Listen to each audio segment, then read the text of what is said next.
Hey guys, we're doing more slot reviews here, and this is a old Scalextric set from 2004, and it's a Starsky and Hutch set, and this is a TV-based set from Scalextric, and you can tell it's quite an old one by the logo in the top corner. It's different to what you may be used to, which is sort of a boxed. The yellow line is more boxed than it is oval now, so that's the logo change since 2007, and the cars you get in it are the the Ford Gran Torino, the 1976 one, and the black car is the Chevrolet Corvette 1969. Now both of these cars have working lights as shown in the front box, and I'm just going to say now this is a pre-owned set as well. It's not brand new. That's why some of the cars are going to be damaged and some of the stuff is going to be a bit bashed a bit. But it is my friend got it and they had it for a while, and then they just decided that they didn't want it anymore, and the best people to give it to was to us. So yeah, we're gonna do the review on it, and someone said to me on a comment that I should do some older stuff. So I thought, why not? We'll do the review on this, and yeah, I quite like the box artwork. It's quite nice, and I think the cars are going to be quite fantastic, and they're in relatively good condition because I quick look before that. But we're just going to move on and see what it looks like on the inside. Now this box has got a handle as well, and it's the same sort of size as the other boxes that I've done the reviews on, and it's not too heavy to hold. It's quite easy to hold with one hand. And also opens up like that. Now it's not got the plastic covering over it like it normally would do, but that's because again it's a pre-owned set. So if we have a look what's in the middle, it's not got a bridge, it's got another crossover bit, straight crossover, and that's quite handy to have, I guess. That's what people like. Got plenty of straights, and you've got chicane as well, which I don't think was in this set. Don't know why this is in there. Oh yeah, there is a chicane in the set, sorry, that just threw me off a little bit there. But this set again, because it's a chase set, you're chasing the Corvette with the red car, with the Ford, sorry. You are meant to crash into each other a little bit on this, and you're supposed to pursue the car. Even shows in the front of the box of the two cars about to impact, so that's quite interesting. It's a pursue, sort of, adds another element to the game instead of just racing each other. And another good feature of this set is the lap counter as well. So press the button, you put the amount of laps you want in, and then you go over and it tells you your fastest lap, and it double bleeps. So you go over, it bleeps normally once, double bleeps if you beat your time, and then it will tell you at the end which one you beat. And you got more straights and corners, and you even get barriers with it, which is quite good. So you got one an in and an out, and your standard radius 2 barriers. So we'll move on to the cars after just got 2 controllers as well and 1 power pack. So moving on to the cars now. This is a Corvette.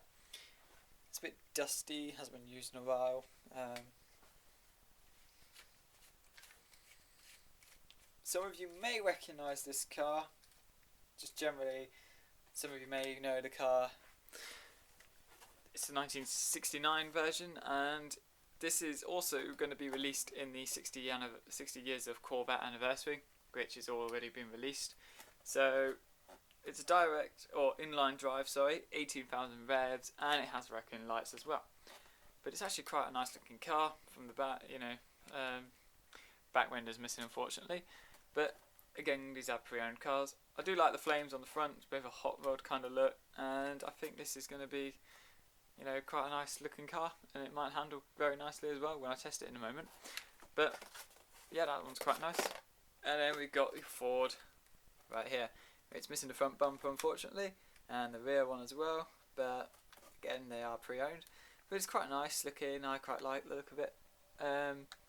You got your 2 guys in there, one with his arm sticking. They've got both their arms sticking out on each side, so if you hold it, you can see their arms. It just looks like one really wide guy. And the people are, you've got your blonde guy there, and you got, here we go, dark black hair. So they kind of tried to make it look like the characters as well. I don't know which is which, but I think you can tell this guy, the darker hair, is driving. So you can tell me who's the driver. Now this one isn't direct drive, this is a Sidewinder, and again it's another 18,000 rev one, but look at the magnet positioning you've got 3 different magnet positions there. That's going to be very helpful if you want to change it and make it slightly more difficult to drive as well. And you've even got tread on the tyres as well, which is quite good. I think you have it on both cars as well. Yeah, you got tread on both the tyres on both cars, and there. That's pretty good.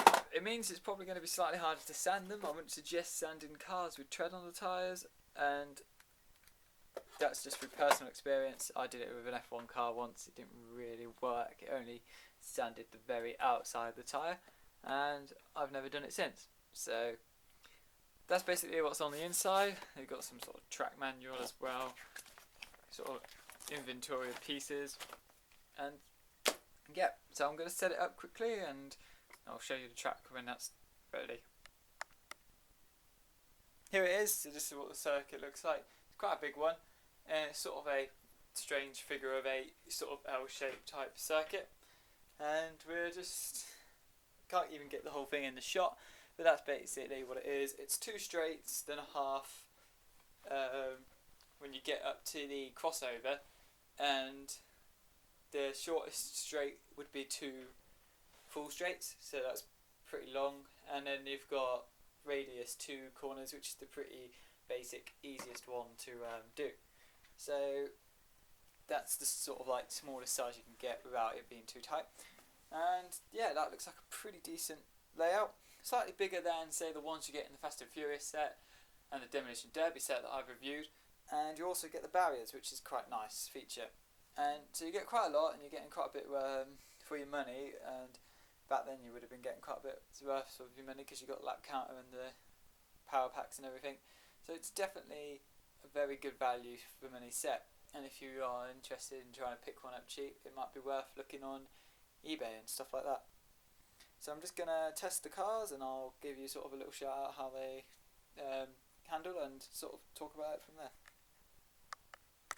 Okay, so we're just going to test the Ford first, which is on lane 1, and is the red car. And I'm just going to tell you what I feel, how it handles and how well it drives. So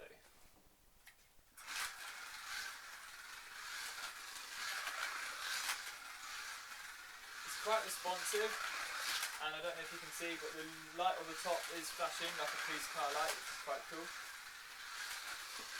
And it's quite actually a good grip car. I'm not pushing it, but it's not swinging out, and it's because it's quite long, it handles the corners very nicely, and I think that's a very good car in the grip and the speed that it has. And I think also you don't really need sun tyres on that, so that's a very good sign. I'll just demonstrate the lap counter. So I put in 5 laps.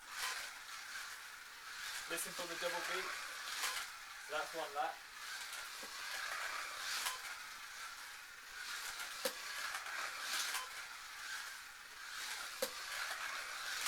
There we are, double beat. And my fastest lap was 3.2 seconds. So that is how the lap counter works. It's quite loud, so you know when you've done your laps. So I'm just going to go and test the Corvette now, and this will be the first time I've ever used a Corvette like this one, and it's the same as the Ford. It was the first time I ever used it, so it'll be quite interesting.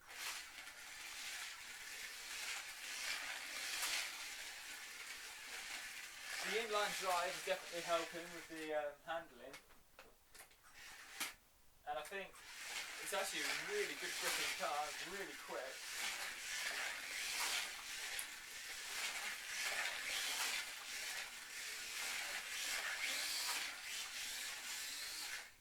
And again, I think, you know, because it's an old car as well, it's actually quite a very good, decent little car that was. Unfortunately, I think the motor started slipping on it, so I couldn't continue testing it. The wheels were slipping, it was making a bit of a funny noise. So, but again, it is because car, second-hand cars. But again, I think actually that is a very good handling little car, and I think they're just as good as each other. I think the Corvette was the faster out of the two, and I think it handled better out of the two, but they're both very fun cars, and they look like they were good fun to drive, and they were handled very well. So that's the review. I like the set. Again, it was quite an old set, 2004, so you might be able to pick it up cheap, or you might find trouble picking it up. But I do think this is a very good set, and for the track that you get as well, if you see it cheap, look at all the track you get, it's pretty decent. You get the chicane, which is good, you get barriers, which is good, you get extra handsets as well. Even if the cars aren't in good condition, if you know what you're doing, you can easily fix a car. So I think also with the timer as well, that's a very good value. And again, I think it's, the money's, if it's cheap, I'd say get it if you are into Starsky and Hutch, or if you like the Corvette and the old Fords, because they didn't really do any more of them. The Corvette is quite easy to get hold of. I think there's quite a few different Corvettes out there, but I'm not entirely sure about the Fords, and you're not going to get another one with a working flashing light on the roof. So yeah, it's definitely a good buy, I think, and I think the cars are quite nice classics, so I would say that it's a good set. So that is the review. I quite like it. Please rate, comment and subscribe. Also don't forget to check out the 250th subscriber thank you video. We're now up to 265 since I've done that, and that was a couple of weeks ago now, which is pretty good, so I appreciate that. So if you weren't subscribed to me with 250, I'll still appreciate it. Also, if you watch it all the way through, I've sort of made a pitch an idea about possibly, becoming part of Scalextric officially or whatever, and I need your help. So if you go and comment on that and say you want that to happen, then I will give you a shout out in the next video as well. I'm going to do another thank you video for all those that do it, and at the end of the month, if you're watching this after that video is out, don't worry, I'll be doing them monthly until the end of the year, so just keep commenting and liking that video, and I'll appreciate it greatly. Thank you, and don't forget to watch the other reviews.